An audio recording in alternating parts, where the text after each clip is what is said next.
검찰이 지난해 말 국민적 공분을 샀던 인천 여중생 집단 성폭행 사건의 피고인 중학생 2명에게 중형을 구형했습니다. 하지만 성폭행 가해자 중 1명은 여전히 범행을 부인하고 있는 것으로 드러났습니다. 사건의 내용과 함께 검찰이 청소년 성범죄에 중형을 구형한 의미를 알아봅니다. 네, 국민적 공분을 크게 샀던 참혹하고 아주 잔인한 사건이었죠. 김준일 기자, 이 사건 내용부터 설명을 좀 해주시죠. 예, 지난해 말에 굉장히 좀 충격을 많이 준 거였는데 청와대 국민청원에 이런 제목의 글이 올라왔습니다. 오늘 너 킬한다라며 술을 먹이고 제 딸의 합동 강간한 미성년자들을 고발합니다. 이게 12월 23일에 중학교 2학년이었는데요. 피해자와 가해자가 모두. 그러니까 가해자 남성 2명이 중학교 2학년 애들이 이제 후배를 데려다가 그 딸 중학교 여성을 데려와라라고 이제 한 거예요. 그러니까 그 피해자 여성이 자기가 안 나가면은 이 사람이 매우 혼나거나 맞을까봐 그래서 나갔다라는 거예요. 근데 이 남성의 학생 2명이 술을 먹이고 여학생을 술을 먹이고 그런 다음에 28층 아파트 꼭대기까지 데리고 가서 거기에서 가위바위보로 순서를 정해서 성폭행까지 하고 그래서 굉장히 큰 이제 문제가 된 그런 상황입니다. 네, 이 사건으로 여러 국민들께서 정말 화를 내셨고요. 국민적 공분이 크게 일어나는 사건이죠. 그 이유 중에 하나는 이 가해자들의 나이가 어리기 때문이기도 합니다. 청소년들 나이가 어리다고 책임을 경감하거나 회피하는 일들이 많았는데 자신보다 더 약하고 더 어린 피해자를 향해서 이렇게 계획적이고요, 치밀하고 조직적인 또 둘이 함께 행한 범죄잖아요.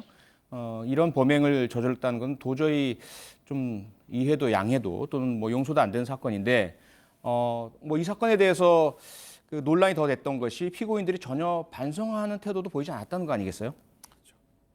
전혀 반성하지 않고 이 증거가 될 수 있는 휴대전화를 감추기도 했습니다. 예. 그러면서 뭐 그 이후에 2차 좀 피해도 있었다고 유가족들은 죄송합니다. 얘기도 좀 하고 있는 상황이고요. 가족들이요. 네, 최초에 오히려 이제 가족에게 큰 소리치고 그렇죠? 네. 범인의 가족들이. 네. 친구들하고 무리를 지금 돌아다니면서 막 예. 그 딸 이름 얘기도 하기도 하고 또 경찰이 오기도 하고 뭐 그런 일들을 벌리면서 결국은 이 학생들, 이 피고인들인데 과연 반성이 있느냐 이런 어떤 의문점이 제기됐던 상황입니다. 이 가해자들이 범행 일주일 뒤에 다른 여자 청소년들과 함께 사건 현장에서 술 마시다가 청소년이기 때문에 그 어른들에 의해서 쫓겨나 이런 일까지 있을 정도로 도대체 범행을 반성하고 있느냐 상당한 의문이 드는 그런 상황이었고요. 그러다 보니까 그 박지훈 변호사 결국 검찰은 기소를 했습니다. 기소를 했고 그 법정에서 아주 중형을 구형했죠. 이 소년회 같은 경우는 예. 장기 단기를 정해서 구형을 할 수 있습니다. 최장 몇 년, 최단 몇 년인데 예. 장기 10년에 단기 7년에 구형을 했습니다. 상당히 좀 가중한 구형을 한 걸로 지금 보이는데 네. 중학생이라서 나이가 어리지만 이거는 정말 중대한 범죄다. 예. 본인들도 이게 얼마나 중대한 범죄인지 알고 있다. 엄중한 처벌이 필요하고 또 그중에 한 명은 자백도 하고 반성을 하고 있는 것처럼 보이지만 예. 나체 사진같이 이런 걸 찍어가지고 또 피해자한테 촬영을 했기 때문에 이런 것들은 재질이 상당히 불량하다고 봤습니다. 또 네. 그중에 또 한 명은 계속 부인하고 있는 상황이고요. 그래서 동일하게 장단기 10년, 단기 7년을 구형한 것입니다. 네, 2명의 범인입니다. 그리고 1명은 박지훈 변호사의 이야기처럼 범행에 대해서는 시인을 하고 구체적인 범행 방법 또 일시 장소 등도 다 진술을 했잖아요. 네. 나머지 1명은 부인을 하고 있는 상황이고 또 누가 주범이냐 누가 종범이냐 가리긴 좀 어렵잖아요. 함께 공모한 범행이고요. 그렇죠. 그런데 어쨌든 부인하는 범인에게도 검찰은 같은 구형을 했습니다. 이 부분을 어떻게 해석을 해야 될까요? 일반적으로 이제 주된 어떤 범죄를 저질렀는 주범한테 좀 더 많이 구형을 하고 예. 이게 공범 이제 종범에 해당하는 공범이라면 좀 적게 구형을 하는데 일반적으로 그렇죠. 전혀 자백을 하지 않고요. 계속적으로 부인을 하고 있습니다. 예. 그런 행동을 하는 동안 자신은 다른 데 있었다. 기다리고만 있었다라고 얘기하고 있는 그런 부분을 검찰에서 좋게 안 본 것으로 보입니다. 네. 그러다 보니까 두 사람 다 같이 했는데 뭐 지금 48분 얘기를 하고 기다리기만 했다고 하는데 검찰이 판단했을 때는 충분히 인식하고 있었고 이 기능적으로 공범의 어떤 그런 게 있는데도 부인을 했던 점이 안 좋게 봐서 그래서 둘 다 공이 장기 10년, 단기 7년을 구형했습니다. 네.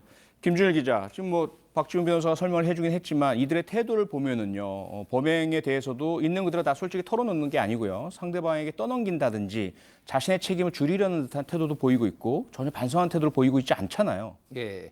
일단 언론 보도를 보면은 반성하는 것처럼 보입니다. 뭐 주범은 이렇게 얘기해서 피해자에게 죄송하고 깊이 반성하고 있으며 죄값을 치르고 새 사람이 되겠다. 네. 또 공범도 지금까지 행동을 깊이 반성하고 나아가서는 남들에게 피해를 주지 않겠으니 한 번만 선처해달라. 아하. 근데 저는 마지막에 이 한 번만 선처해달라에 지금 무게가 실려 있는 게 거기 아닌가. 방점이 팍 찍히죠. 팍 저도 그냥 그렇게 들리네요. 예, 그렇게 들릴 수밖에 없어요. 예. 지금 저 범행도 부인하고 정말로 그러게요. 이게 반성을 하는지에 대해서는 정말 의심이 들 수밖에 없는 상황입니다. 오로지 자기들만 있네요. 자기들에 대한 형벌 양을 줄이겠다. 이거밖에 없는 것 같은데요.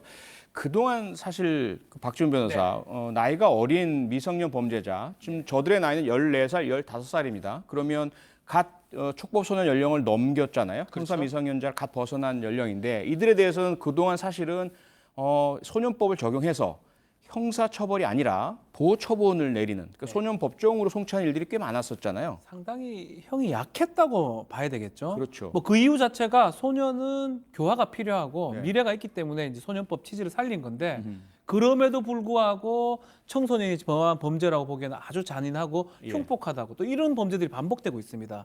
이 사실은 성폭력 처벌 특례법상의 강간등 시상이에요. 특수 강간등 시상이거든요. 예. 그거라면 성인이라면 뭐 완전 중형이 될 수밖에 없는 건데 나이가 어리다는 이유로 저렇게 정확하게 자백하고 있지 않는데도 선처하기는 좀 어렵다고 판단이 들고 예. 그러다 보니까 이번에 한해서는 좀 강하게 구형을 한 것으로 보이고 법원도 좀 강하게 처벌할 것으로 생각이 듭니다. 그러게요. 김준일 기자, 예. 여러 형사 사건 이제 취재를 하셨는데 예. 우리가 일반적으로 그냥 청소년 범죄, 소년 사범 이렇게 얘기할 때 처벌만이 능사는 아니다. 그리고 예. 아직까지 성장 단계에 있다. 미성숙하다. 사회 책임도 있다. 이런 얘기를 하는 이유는 그들의 범행이 어떤 타인의 어떤 생명이나 또 성적 자기결정권이나 인권의 기본적인 부분들을 침해하지 않는 범죄이기 때문 아닙니까? 생계형이라든지 먹을 게 없어서 또는 뭐 분노를 못 참아서 일어나는 파괴 싸움 이런 것일 때 적용하는 것이지 이렇게 자기보다 어리고 약한 여학생을 술을 먹여서 집단적으로 조직적으로 성폭행하는 사례 여기에는 사실 우리가 적용해서는 안 되는 그러한 접근이잖아요.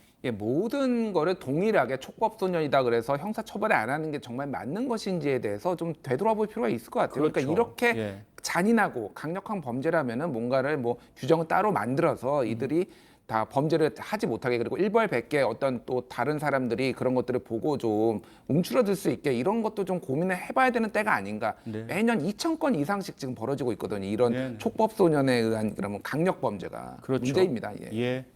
다음 달 27일 선고 공판이 열립니다. 어떤 판결이 내려질지 끝까지 지켜보도록 하겠습니다.